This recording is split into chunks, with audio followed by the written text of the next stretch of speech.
I'm in the town of New Hope, Pennsylvania, which is very quaint. On the other side of the river is Lambertville, New Jersey, also very quaint. I'm here doing some local tourism with my in-laws, and we just learned that there is a flea market here today.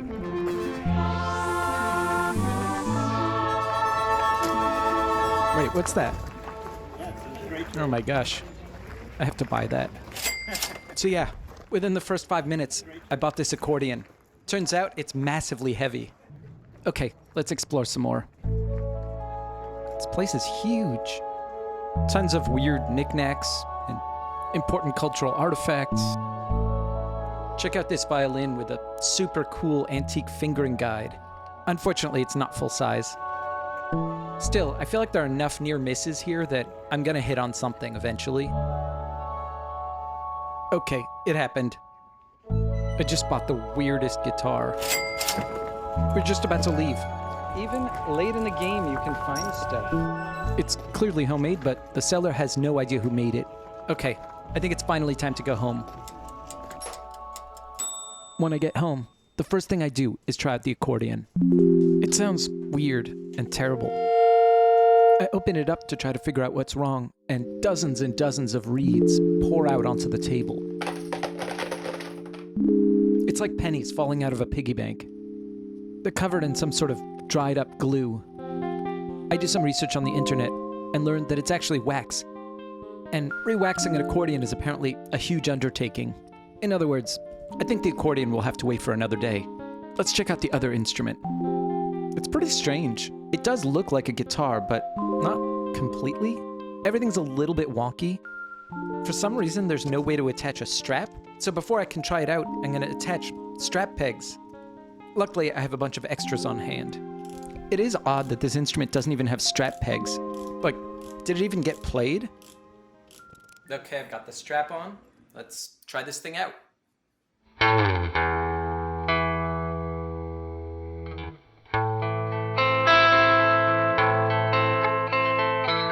That sounds really good.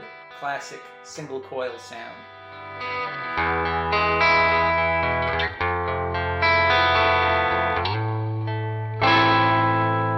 Not bad.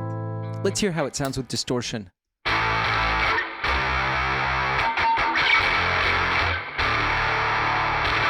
Oh, I like that a lot. Ultimately, I want to try using this in a rock song, but first there's some research I want to do. The headstock, of course, says Strayer, and before turning the camera on, I spent several hours searching for that name in conjunction with the word guitar, and it's a super common name. There are many guitar players with the last name Strayer. This guitar could have been made by any one of them, or none of them. Short of calling every person named Strayer in America, I think it's unlikely we'll figure out who actually made this instrument. Still, there are some things we can research. I'm curious about this pickup. I really like its sound, and it has a very specific look. I'm gonna try to do a Google image search and see if we can figure out where it comes from. So it's turned up a bunch of things. Some of them are clearly not a match. This one looks pretty close. Huh, so it's like a Japanese hollow body guitar. It says it's from the 60s, which, given the sound, seems plausible. Let's try another match. Well, that is almost the same guitar. Well, I think we figured out where the pickups are from anyway. It's a nice looking guitar.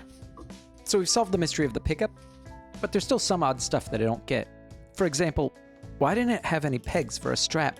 I've never seen an electric guitar that didn't have some way of attaching a strap. Also, these controls here, they're on the wrong side. So is the output jack. Both of these should be up here. The current placement is actually pretty inconvenient. You can't tell in this footage, but my hand is actually resting on the knob, which makes it hard to hit the top string.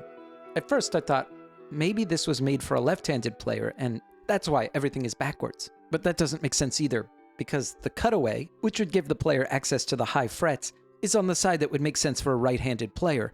The only theory I have that can explain all of these decisions would be that the guitar was actually meant to be played flat down on a table, or like a lap steel. If that was the plan, then it wouldn't matter that there was no way of attaching a strap. Another detail is that while the fretboard feels great, the neck is very thick. I found it pretty hard to play, but that's something that wouldn't be an issue if it were just being played with a slide.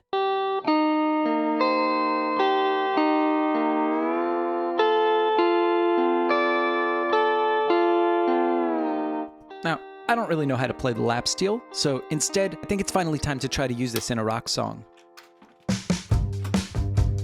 I've got this track that I've been working on. It's got drums and bass guitar. All it needs is a few electric guitars to fill out the sound. I'm not going to use a distortion pedal. I'm just going to plug directly into the amp. Pretty straightforward arpeggiation. Next, there's a lead part. That's going to sit right under the vocals.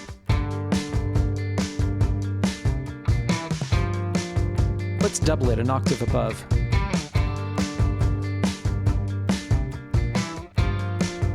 Okay, I think we're finally ready for some vocals. Walking down the streets of Santiago,